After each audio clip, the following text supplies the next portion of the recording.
Hello everybody, welcome back to my channel. In this really short video, I'm going to show you my home office desk, which is the smaller of my two setups. I created this about 10 years back when I had to work for short periods of time, which was typically once or twice a week. Let's take a closer look.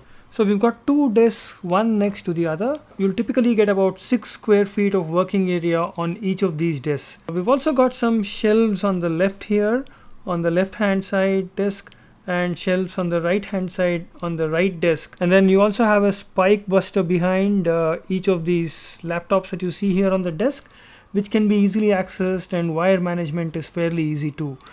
The USB of this setup is that the desk can actually be folded away when not in use for any period of time. Let me give you a quick view of how it looks with one of the desks folded. And there you go.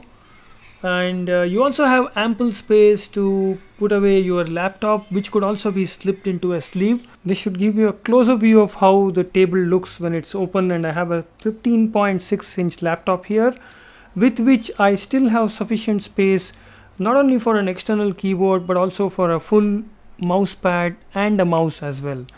Now you also have the shelves on the right side that I spoke about. You can put away your accessories or stationery here that you might regularly want to access. You have the power bar here. You can see it on the side just to the left of the laptop. That's where most of my wiring terminates.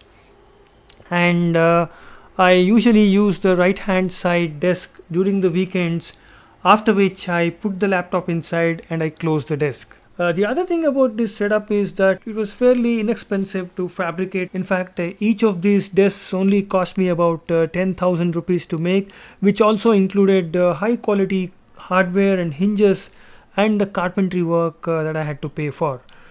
All in all, this has been my go-to space during the time when I used to infrequently work from home, and also during the pandemic when we had to work from home for long periods of time. So that's pretty much what I wanted to show you in this video. If you have any questions regarding my setup, please feel free to drop a question in the comment section below and I'll be more than happy to answer them. Thanks very much for watching, and I'll see you in the next one.